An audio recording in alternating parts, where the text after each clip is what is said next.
안녕하세요. 24시 덕혀드는센터의 김요원 원장입니다. 오늘은 우리 아이들의 암에 대해서 이야기를 나눠보려고 합니다. 이게 암이라는 주제가 많이 무겁고 무서운 얘기이긴 하지만 보호자분들께서 알아두시면 정말 좋은 내용들이니 끝까지 시청해주시면 감사하겠습니다. 사실 사람이 걸리는 모든 질병은 다 걸린다고 생각하시면 됩니다. 암뿐만이 아니고요. 우리가 알고 있는 대부분의 질병, 우리가 걸리고 있는 질병도 사실은 아이들이 충분히 걸릴 수 있는 질병이긴 합니다. 사실 이게 복불복이긴 한데요. 약간 통계학적으로 많이 걸리는 암이 있긴 합니다. 통계학적으로 혈액암 중에 하나인 림포마, 임파선종이라고 하는 암이 제일 많고요. 그 다음으로는 유선종양, 유방암이라고 하는 유선종양이 그 다음으로 많습니다. 그리고 비만세포종이라고 하는 피부암도 있는데요. 이렇게 세 가지 종류가 많이 발생되는 암이라고는 알려져 있습니다. 유선종양 같은 경우는 어렸을 때 중성화를 하게 되면 거의 7-80% 예방이 되기 때문에 실제적인 유선종양보다는 그래서 임파선종, 림프종이 상당히 많다고 알려져 있습니다. 완치가 가능은 합니다. 가능은 한데 많이 어렵습니다. 사람도 사실상 암에 걸리면 완치하는 게 어렵잖아요. 강아지들도 마찬가지로 어렵습니다. 하지만 불가능하진 않아요. 그래서 저희 수의사들도 완치를 하고자 최선을 다해서 치료를 하는 거죠. 최근 들어서 많이 늘어나고 있는 추세입니다. 사실 예전에는 암에 대한 진단이라던가 암에 대한 인식이 강아지 쪽, 동물 쪽에서는 아직 많이 부족했었는데요. 최근 몇 년 들어서는 질병도 많이 진단이 되고 실제로 생존 기간이 늘어나면서 나이 들어서 생기는 질병 중에 하나인 암도 많이 발생이 되다 보니까 수술뿐만 아니라 항암 치료도 많이 받고 있습니다. 항암 치료의 비용은 사실상 너무 하늘과 땅 차이라 정확하게 말씀드리긴 어려운데요. 비용부터 말씀을 드리자면 적게는 100만 원 초반, 많게는 거의 한 800~900만 원 정도 그 이상이 되는 경우도 있고요. 그렇기 때문에 딱 얼마가 든다라고 말씀드리긴 상당히 어렵습니다. 왜냐하면 먼저 수술을 하느냐 하지 않느냐에 대한 여부가 크고요. 수술을 하지 않는다 하더라도 어떤 약을 선택하느냐 그리고 또 얼마나 치료를 하느냐에 따라서 가격이 많이 달라집니다. 수술을 하게 되면 당연히 이제 수술적인 절제를 우선으로 하게 될 것이고요. 만약에 수술을 못하는 경우도 있습니다. 예를 들어서 전이가 의심된다거나 일부 중요한 장기로 침습이 돼서 수술적인 접근 자체가 불가능한다거나 하는 그런 상황이 돼서 수술을 못하게 되면 다른 종류로 이제 치료를 시작을 하게 되는데요. 대표적인 게 이제 항암이겠죠. 전이가 빠르고 악성도가 높은 암의 경우는 좀 빠르고 강한 항암제를 선택하는 경향이 있고요. 그렇지 않고 먹는 약으로 며칠에 한 번 또는 일주일에 한 번 치료를 하는 경우도 있습니다. 되게 어려운 질문인 것 같습니다. 사실 치료와 연명의 차이가 목적을 어떻게 두느냐에 따라 좀 다른 것 같습니다. 강아지의 경우는 사람과는 달리 수명이 좀 짧습니다. 평균 15살 정도, 16살 정도 되죠. 사람의 경우는 80에서 90세까지 상당히 긴 수명을 갖고 있습니다. 강아지에 비해서. 자, 그런데 암을 진단을 받게 되면 그 암에 의해서 결정되는 수명이 달라집니다. 예를 들어서 이 암이 걸리면 몇 개월밖에 못 산다. 아니면 1-2년밖에 못 산다. 이럴 수 있습니다. 자, 그런데 강아지가 암이 걸려서 앞으로 1-2년밖에 못 산다? 만약에 14살짜리 아이가 암에 걸렸다. 1-2년밖에 못 산다고 하면 그 아이가 이후에 사망할 수 있는 확률이 암으로 인해 사망을 할까요? 아니면 나이가 다 들어서 사망을 할까요? 이런 문제가 생기거든요. 그러다 보니까 치료가 목적이냐 연명이 목적이냐는 상당히 어려운 질문인 것 같습니다.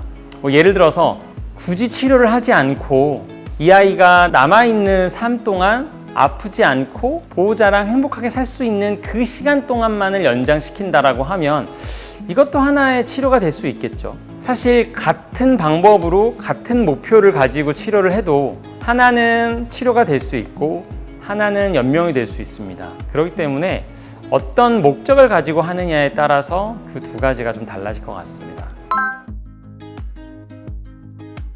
네, 빠집니다. 부작용이 있습니다. 항암 치료는 크게 BAG, 백이라고 하는 약자를 써서 세 가지 큰 부작용이 있는데요. 골수 억압이라고 하는 부작용이 있고요. 예를 들어서 뭐 피가 잘 안 만들어진다거나 이제 그런 이제 골수에서 해야 되는 일들을 못하게 하는 부작용이 있고요. A. 알로페시아, 즉 털이 빠집니다. 사람처럼 분화가 빠른 세포들을 공격을 하기 때문에 그중 하나가 모근이 되고 그래서 털이 빠집니다. 세 번째 G. 가스트로, 소화기 증상이 생깁니다. 구토라던가 설사, 식욕 저하, 식욕 부진, 소화불량, 이런 소화기 증상이 생겨서 머리가 빠지는 것 이외에도 다른 부작용들이 좀 많이 옵니다.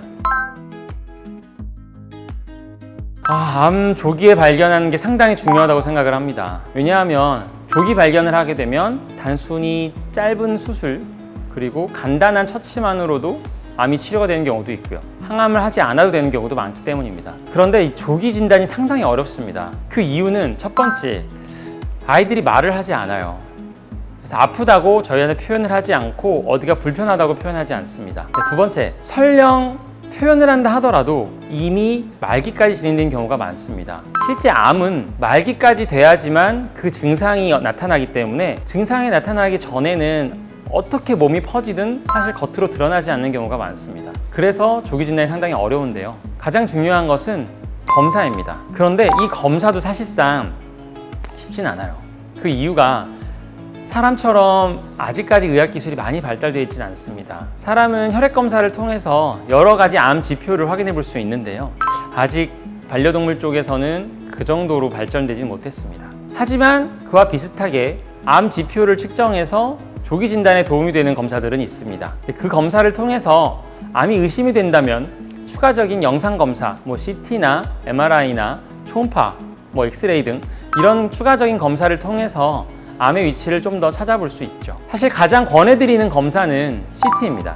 그 이유는 CT는 머리부터 발끝까지 한 번의 영상을 촬영해서 이상 있는 부분을 아주 쉽게 발견할 수 있는데요. 그래서 종양을 찾는 데 상당히 도움이 많이 됩니다. 문제는 반려동물의 CT를 찍기 위해서 마취를 해야 된다는 겁니다. CT 촬영 시간이 5분에서 10분밖에 되지는 않는데 그 5분에서 10분 동안 움직이면 안 되거든요. 사람은 잠시만 참으세요 하면 참아요, 기다리고. 근데 우리 아이들은 절대 가만히 안 있거든요. 그러다 보니까 사실 이 마취에 대한 부담이 좀 더 큽니다. 나이가 들면 CT를 찍어서 암을 진단하거나 찾아내는 데 도움이 많이 필요한데 이 마취라는 부담이 나이 들수록 더 커지거든요. 그러다 보니까 CT 촬영이 상당히 어렵습니다. 그래서 암 지표 검사와 영상 검사를 통해서 암을 조기에 발견할 수 있고 사실 발견하는 것이 상당히 중요합니다.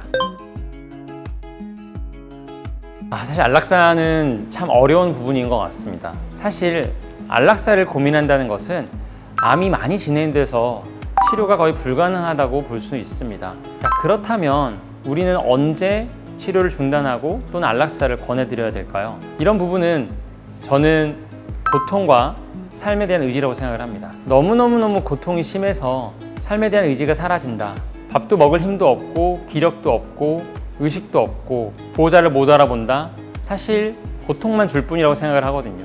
그래서 이럴 땐 안락사를 권해드립니다. 하지만 고통이 너무 심한데 밥을 먹으려고 하고 보호자를 보고 싶어 하고 보호자랑 같이 있고 싶어 한다. 저는 그렇다면은 어떻게든 하루라도 또는 일주라도 이 아이가 보호자와 같이 있을 수 있는 시간을 벌어주는 게 좋다고 생각을 합니다.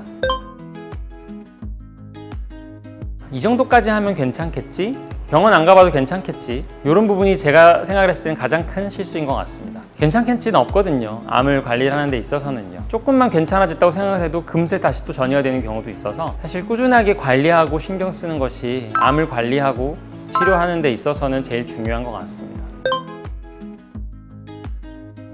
제가 진료를 볼 때마다 많은 보호자분들께 말씀을 드리고 있습니다. 고민을 상당히 많이 하시거든요. 어떻게 해야 되는지 모르겠어서. 정답은 없습니다. 확실히 암이라는 질병은 완치가 상당히 어렵습니다. 자, 그러면 보호자께 생각을 하시기에 어느 방향으로 갈 것이냐, 근데 그 가는 길이 맞느냐, 그거에 대한 정답은 없습니다. 보호자께서 결정하시는 부분이 맞습니다. 10년을 넘게 20년이 가까이 되는 시간 동안 같이 지내온 우리 반려동물들, 우리 아이들을 내가 어떻게 하면 이 아이한테 가장 좋은 것일까를 고민을 하는 것이라고 생각하거든요. 그렇다면 보호자께 선택을 하시는 것이 저는 정답이라고 생각을 합니다. 어떤 보호자분은 수술도 하시고 항암도 하시고 방사선 치료도 하십니다. 어떤 보호자분은 생명의 연장, 연명 정도만 해서 삶의 질을 선택하시는 분도 계십니다. 어떤 보호자분은 더 아파지기 전에 진통제를 쓰시고 좀이라도 아파지시고 힘들어지면 안락사를 선택하시는 분도 계십니다. 이 모든 보호자분들의 선택은 전 다 맞다고 생각을 합니다.